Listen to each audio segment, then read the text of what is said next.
Love marriage करके अपनी बीवी के साथ अपने घर आता है, जहां आस पड़ोस के लोग शांति को बधाइयां दे रहे होते हैं। मुबारक हो बहन, हमारे अमित ने भी अपनी पसंद की लड़की से शादी कर ली। क्या ऐसी बातें कर रही हो सुमित्रा बहन? काश कि मेरा बेटा भी तुम्हारे बेटे की तरह होता और अरेंज मैरिज के लिए मान जाता। जानती हो ना, आजकल लड़कियां लव मैरिज करके अपने पतियों को मारकर ड्रम में डाल देती हैं।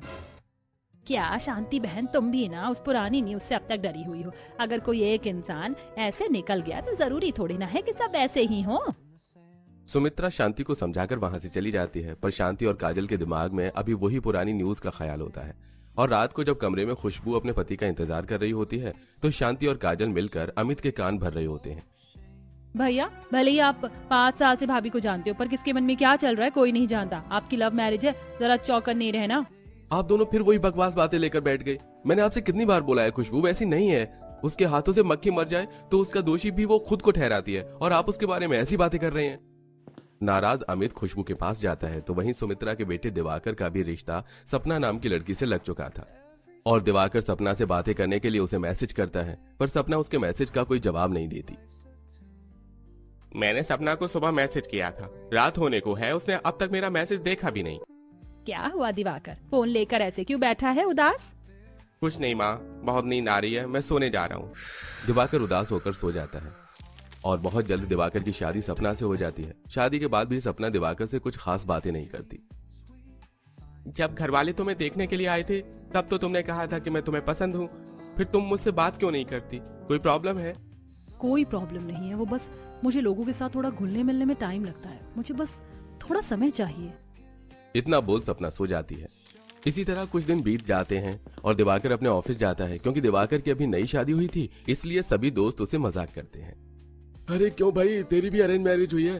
कहीं सपना भाभी भी उस लड़की सोनम की तरह तो नहीं है, जिसने अरेंज मैरिज करके अपने बॉयफ्रेंड के लिए हनीमून का ट्रिप बनाया और अपने पति को वहीं मार दिया? अरे नहीं नहीं, मेरी बीवी बहुत अच्छी है। और ये तुम कैसी बातें कर रहे हो? कौन सी न्यूज है? अरे भाई, अपने भाई को क्या पता होगा उस न्यूज के बारे में? जब यह हादसा हुआ तब तो अपना भाई अपनी शादी में बिजी था, इसे तो न्यूज दिखाना पड़ेगा। दिवाकर के ऑफिस कलीग सोनम की न्यूज दिखाते हैं, जिसे देखकर दिवाकर भी डर जाता है, पर किसी को जाहिर नहीं होने देता। इसी तरह कुछ दिन बीत जाते हैं और मोहल्ले में नीला ड्रम बेचने वाला आता है। अरे भैया, जब से बहू तूने भी मेरे बेटे से लव मैरिज करी है और ऊपर से नीला ड्रम भी ले रही है, सच बता तेरे दिमाग में क्या चल रहा है? माँ जी, समय आने पर आपको भी पता चल जाएगा कि मेरे दिमाग में क्या चल रहा है। अपनी बहू की बात सुनकर शांति और काजल के माथे से पसीना टपकने लगता है। कुछ ही देर में शांति सुमित्रा के घर जाती है।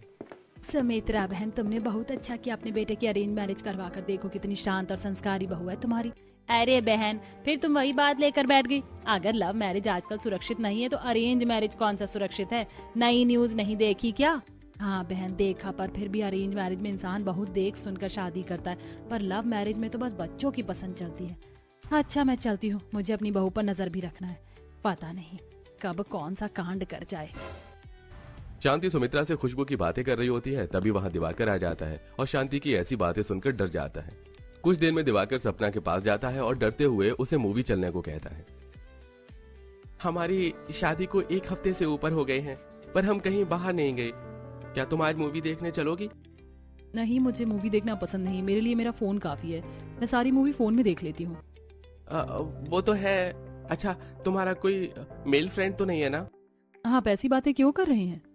अब वो बस ऐसे ही। हकलाते हुए दिवाकर बाहर खाना खाने के लिए चला जाता है, पर उस दिन सपना के मन में काफी सारे सवाल होते हैं। इन्होंने मुझसे ऐसा सवाल क्यों किया? कहीं ऐसा तो नहीं कि मैं किसी से बात नहीं करती, उनके साथ कहीं जाती नहीं, इसलिए इन्हें मुझ पर शक है? गलती तो मेरी है। अब मेरी शादी हो चुकी है, मुझे धीरे धीरे कोशिश करनी चाहिए सबके साथ घुलने मिलने की। सपना खुद को बदलने की कोशिश करना शुरू करने लगती है, तो वहीं खुशबू नीले ड्रम को रसोई में रखकर खुद से बातें करती है। मैंने नीला ड्रम रख तो लिया, पर इसमें रखूं क्या? और अगर कुछ रखूं तो पहले रखूं क्या? एक काम करती हूँ, इसमें पहले माँ जी। शांति रसोई की खिड़की से छुपकर अपनी बहू पर नजर रखे हुए थी। जैसे वो अपना नाम सुनती है, जल्दी से रसोई में आकर बोलती है। बहू, तू अकेली अकेली क्या प्लान बना रही है? सबसे पहले इस ड्रम में तू मुझे रखेगी, सब सुन लिया मैंने। माँ जी, मैं इसमें आपको क्यों रखूंगी? नीला ड्रम इतना छोटा और आप इतनी मोटी, फिट ही नहीं हो पाओगी। मैं तो इसमें आपका सामान रखने की सोच रही थी, क्योंकि आप ही के कपड़े अक्सर इधर उधर पड़े रहते। सोचा पहले रसोई का सामान रखूं, पर अब सोच रही हूँ कि पहले इसमें आपके कपड़े रख दूं, क्योंकि वो पूरे घर में इधर उधर पड़े रहते हैं। खुशबू की बात सुनकर शांति मुंह बनाकर वहां से चली जाती है। इसी तरह कुछ दिन बीत जाते हैं और सपना दिवाकर को हनीमून के लिए कहती है। दिवाकर, मुझे घूमने का बहुत शौक है, क्यों ना हम हनीमून पर चले? बात सभी हनीमून के लिए जाते हैं। पहले तो ये मुझसे बात नहीं करती थी, न मेरे साथ कहीं जाती थी, पर अभी से मेरे साथ हनीमून जाना है। दाल में कुछ गड़बड़ है, मैं अकेले इसके साथ कहीं नहीं जाने वाला। इसे बिना बताए माँ की भी टिकट करवा देता हूँ। हाँ हाँ, क्यों नहीं, जाना भी है। जहाँ भी जाना है मुझे बता दो, मैं टिकट निकलवा लूंगा। सपना अपने रिश्ते को ठीक करने के लिए हनीमून का प्लान बनाती है, पर दिवाकर इस कदर डर जाता है कि वो अपनी माँ की भी टिकट बनवा लेता है। तो वहीं खुशबू देखती है कि उसकी नंद और सास भी इतनी ज्यादा डरते हैं कि उन्हें खुशबू पर विश्वास नहीं होता और वो अमित के कान भर रहे हैं। भैया, हम जानते हैं आप भाभी को पिछले 5 सालों से जानते हो, पर की तो आपने लव मैरिज है ना। और आप खुद सोचो, भाभी ने नीला ड्रम क्यों लिया, सबके मना करने पर भी। और आज वो माँ को ड्रम में डालने की बात करी थी, और जब माँ ने सुना तो उन्होंने बात पलट दी। ये सब बस आपके दिल का वहम है, इसे अपने दिमाग से निकाल फेंकोगे तो ही खुशबू की अच्छाई नजर आएगी। काजल और शांति की ऐसी बातें सुनकर खुशबू को बहुत बुरा लगता है और अगले दिन वो कुछ मजदूरों को घर बुलाती है और नीले ड्रम के टुकड़े कर उसे कबाड़ी वाले को बेच देती है। ये सब देख काजल और शांति बड़ी हैरान होती हैं। बहू, तुझे तो नीले ड्रम की बहुत जरूरत थी, फिर तूने इसकी इतने छोटे टुकड़े करके कबाड़ी को क्यों बेचा? तू ऐसे ड्रम भी तो बेच सकती थी, और घर में कारपेंटर को क्यों बुलाया? माँ जी, सारी लव मैरिज करने वाली लड़कियां एक जैसी नहीं होती, और आप दोनों को इस नीले ड्रम से डर लग रहा था, इसलिए मैंने इसके टुकड़े करके बेच दिया। और रही कारपेंटर की बात, तो अब मैं आपके और काजल के कमरे में अलमीरा और रसोई में ड्रॉर बनवाने जा रही हूँ, ताकि सामान रखने में कोई परेशानी ना हो। खुशबू की बातें सुन काजल और शांति की सारी गलतफहमी दूर हो जाती है। तो वहीं जब सपना दिवाकर के साथ हनीमून के लिए जाने लगती है तो वो देखती है कि सुमित्रा भी उनके साथ जा रही है।